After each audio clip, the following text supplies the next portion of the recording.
সীতাকুণ্ড উপজেলার এই ট্রেলে একটা না, দুইটা না, চারটাও না, সব মিলিয়ে 7টারও বেশি ঝর্ণা দেখা যাবে। এই উপজেলার সবগুলো ট্রেলের মধ্যে সবচেয়ে সুন্দর এবং অ্যাডভেঞ্চারাস এই ট্রেলের নাম হলো রূপসী ট্রেল।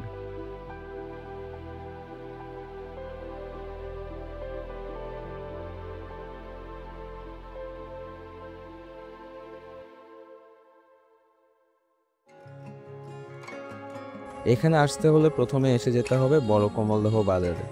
বাজার থেকে একটু সামনে গেলে এই রূপসী ঝর্ণার বোর্ড দেখা যাবে।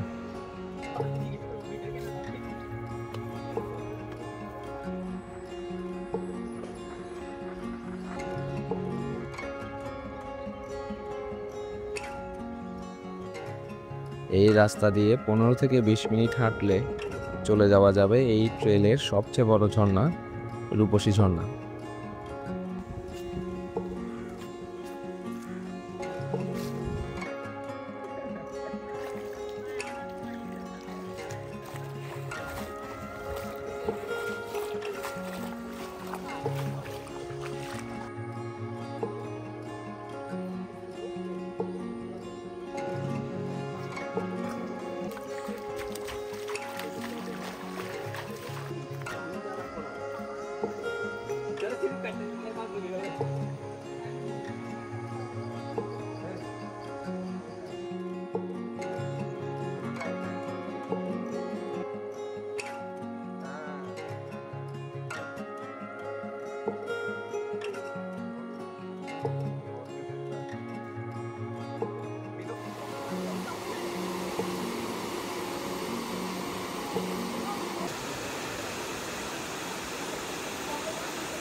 তবে এই রূপসী ঝর্ণার মায়ায় হারিয়ে যেতে গিয়ে আমরা ভুল করে ফেলে আসি আরো 2টা ঝর্ণা।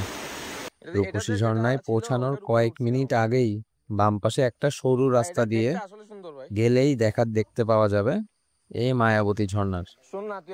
এখানে পানি কম হলেও ভারী বর্ষায় অনেক পানি থাকে। এই মায়াবতী 1 ঝর্ণা দেখলেই শেষ না, তার উপরেও আরেকটা ঝর্ণা আছে যেটা দেখতে আরো বেশি সুন্দর।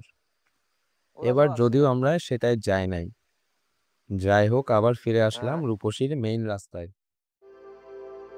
এই ঝর্ণা আসলে কত বড় তা এখান থেকে দেখে বোঝা যাবে না, তাই যেতে হবে একদম কাছে। এখনো তো 3টা ঝর্ণা দেখা হয়েছে, এখনো বাকি আরো 4 থেকে 5টা ঝর্ণা। এই রূপসী ঝর্ণা ধরে উপরে উঠতে হবে। এর জন্য ডান পাশে একটা পাহাড়ি রাস্তা করা আছে, এখানে রশি করা আছে। এখানে দড়ি ধরে এই রাস্তাটা পার করতে হবে। পুরা ট্রেইলের এই রাস্তাটাই মোটামুটি কঠিন বলা যায়, বাকি রাস্তাটা তুলনামূলক সহজ বললেই চলে। আর এটাই হচ্ছে ওই মৃত্যুকূপ।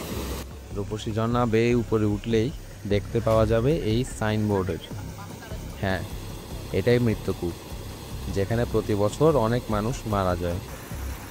এই কূপ গভীর এবং পানির ফ্লোয়ের জন্য এখানে পড়লে আসলে উঠতে পারা প্রায় অসম্ভব। আবারও ডান পাশ দিয়ে পাহাড় ধরে চলে যেতে হবে। এরপর রাস্তা অনেক সহজ, এখন শুধু নর্মাল ঝিরিপথ। এই রাস্তা ধরে অনেকক্ষণ হাঁটলেই চোখে পড়বে এই ট্রেলের প্রথম ওয়াই জাংশন। আমরা প্রথমে ডান দিকে যাব। যাচ্ছি যে ভালো কথা, এদিকে জানি না যাচ্ছে কতক্ষণ যে ঝর্ণা পাবো। 10 মিনিটে যদি না আসে তাহলে ওটা যদি আর সামনে থাকে। আমরা কি ঝর্ণা আবিষ্কার করতে যাচ্ছি? ইয়েস, এটার নাম আমি জানি না, বুঝছো, যে ভিডিও থেকে দেখে কনফার্ম করতে হবে যদি পাই আর কি।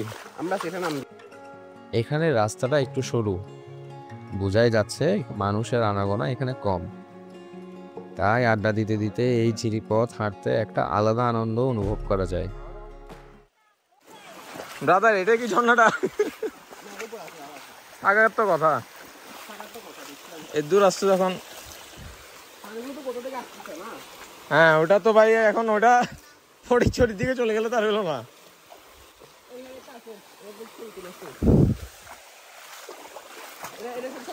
বেশি না, 1 ঘন্টা বৃষ্টি পড়লে এটাও একটা ঝর্ণা। নাম জানি না, রিহুই ছুরি মনে যায় না, রিহুই ছুরি টাইপ। ভাই সুন্দর আছে ভাই, ঠিক আছে।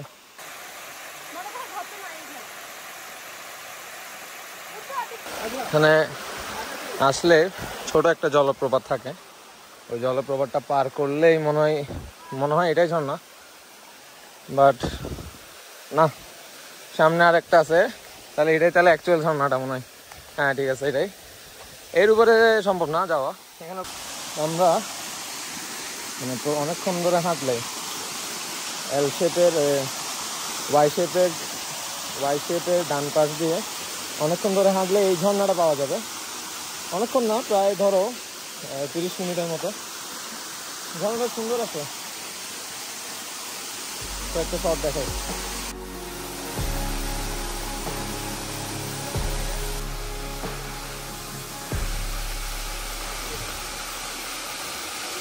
এভাবেই কয়েকটা ক্যাসকেড দেখে চলে আসি ঝর্ণার সামনে।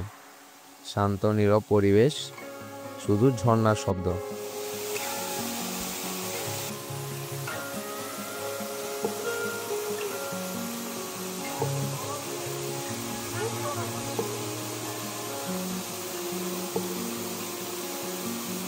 কিছুক্ষণ পর শুরু হয় বৃষ্টি। বৃষ্টি আর ঝর্ণার মিশ্রণ ভালোই, কিন্তু পাহাড়ি ঢল না নামলেই চলে। বেশি বৃষ্টির কারণে ঝিরিপথে পানির পরিমাণ বেড়ে যেতে পারে, তাই মনে মনে একটু ভয় তো লাগবেই। অনেক বেশি বৃষ্টি,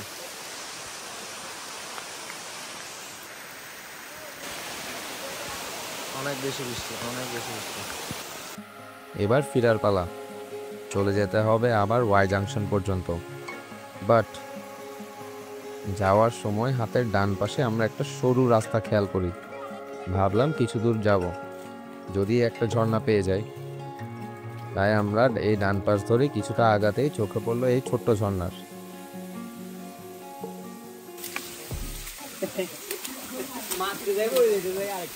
কে ফাহিম আপু ওই ক্যামেরা ফোনে বের করে দিয়েছে, ফোনে দিয়ে তুলবো। অনেক কাপে বেশি করে।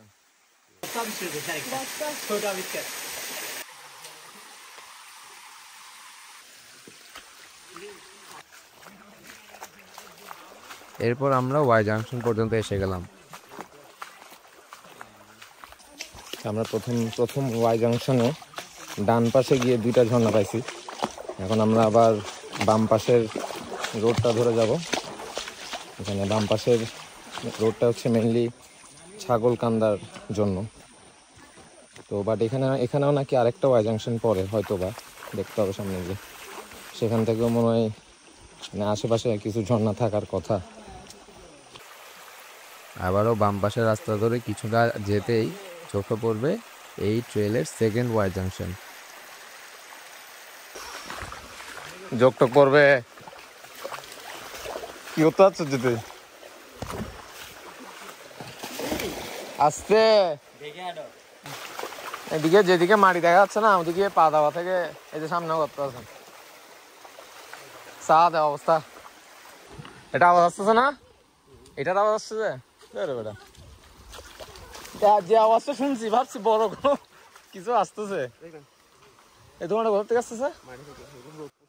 এভাবে ডান পাশ ধরে আগাতে থাকলে কিছু দূর পরে একটা ক্যাসকেড চোখে পড়বে। সমান ভাই, অনেক বেশি। সাপের চামড়া। এভাবেই আসি আমরা এই ঝর্ণার কাছে। যদিও এর উপরে উঠলে আবার ওয়াই জাংশন পড়ে, যার 2 পাশ মিলিয়ে আরো 2টা ঝর্ণা, পাথর ভাঙা ও ছাগলকান্দা 2। কিন্তু পিচ্ছিল হওয়ায় আমরা যাওয়া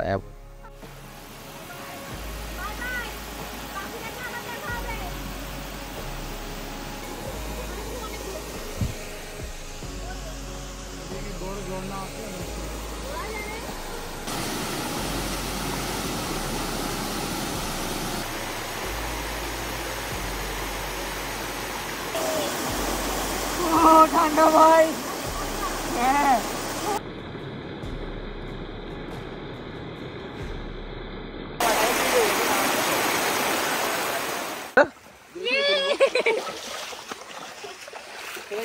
কিছুক্ষণ থেকে চলে আসি আবার ওয়াই জাংশনে।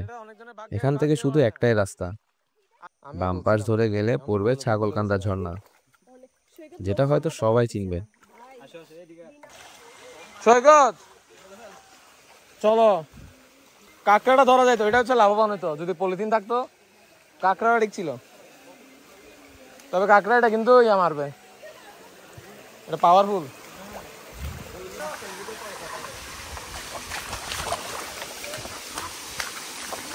পানি আছে তো ভাই, আর এর থেকে আর বেশি কি পানি দরকার?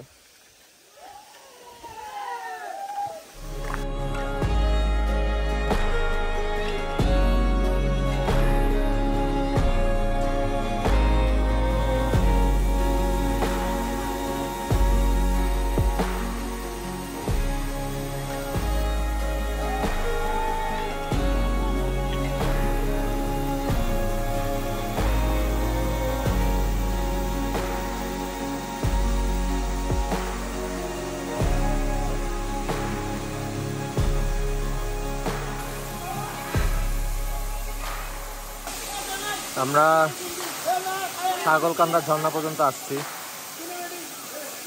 চাইলে এটার উপরে উঠা যায়, এই দিক দিয়ে গিয়ে এই জায়গাটায় যাওয়া যায় চাইলে, বাট মনে হয় না যাবো, যেহেতু মেঘে বেশি গরম দিচ্ছে, তাড়াতাড়ি ব্যাক করতে হবে, কারণ অনেক বেশি রিস্কি হয়ে যাবে নাহলে। এই যে যেমন এখানে উঠছে, এটা চাইলে এই পাশ দিয়ে উঠা যাবে, উঠার পরে 2-3টা জলপ্রপাত পরে। অনেকক্ষণ ঝর্ণা উপভোগ করার পর ব্যাক করার পালা। তাড়াতাড়ি পা চালা, তাড়াতাড়ি পা চালা, তোরা তো আটা আমি তোকে ধরে ফেলবো। ধরতে হবে না, তুমি আগে হাঁটো। হাঁট না, তুই হাঁট না, জানা এটা পাড়ে দে, পাড়ে দে, এটা পাড়ে দে। চিংড়ি না, এটা একটা পোকা। আমার কিছু খাওয়াই ফেলবি তোরা। চা নাইতে পড়ে যাচ্ছে, সে কেন চিংড়ি দেখতেছে ভাই? পড়ে যাচ্ছে সে কেন চিংড়ি দেখতেছে? ঠিক আছে ভাই, নুডলস খাওয়াবো তোকে আমি, চল। এই ঝিরিপথ জুড়ে অনেক ছোট ছোট চিংড়ি মাছ, সাথে আছে কম বেশি অনেক কাঁকড়াও। 200 গ্রাম চিংড়ি মাছ তো আমরা নিজেরাই ধরে নিয়ে যাই। তোরা এতক্ষণ ধরে এটাকে ধরতেছিলি যে? ও পাশে আনিস না, পাশে আনিস না। আচ্ছা ঠিক আছে, তোমারটা থেকে বড়। এগুলো কি কামড়াচ্ছে না কেন? এটা কামড়াই না তো ভাই, শিং মারা যায়। ব্রো এইভাবে দেখো, এইভাবে তোমরা আজ যত যত দিকে আরেকটা কি সেই। এভাবে আড্ডা দিতে দিতে চলে আসি রূপসীর সামনে। সেই কঠিন পথ পাড়ি দেওয়ার সময় আবারও চলে আসলো। ফার্স্ট যে স্টেপ, যেমন এই পাশ দিয়ে উঠতে হয়, এই পাশ দিয়ে উঠার পরে দড়ি এই পাশে করা আছে, বাট এই যে জায়গাটা এটা দেখায়, এই জায়গাটা খুবই রিস্কি, মানে অনেক বেশি স্লিপারি থাকে। তো এটার জন্য একটা অল্টারনেটিভ ওয়ে হচ্ছে এদিক দিয়ে এসে, মানে এই পাশ দিয়ে এসে এইদিকে না গিয়ে এটার উপর দিয়ে উঠে যাওয়া। যেমন আসতেছে প্রথমবার আমি যেভাবে গেছিলাম ওইটা থেকে এইভাবে চলে আসাটা অনেক বেশি বেটার। এই কঠিন পথের পর চলে আসি আমরা আবার রূপসীতে। কিছুক্ষণ অপেক্ষা করি, সব কাজ ফেলে বসে গিয়ে দেখতে থাকি ঝর্ণার দিকে। হয়তো আবারও আসবো, কারণ এখনো কয়েকটা ঝর্ণা দেখা বাকি। এবারের মতো গল্প এখানেই শেষ। Hope to see you in the next video. ভিডিওটি যদি ভালো লাগে তাহলে সাবস্ক্রাইব করতে পারো, লাইক করতে পারো। দেখা হবে পরের গল্পে।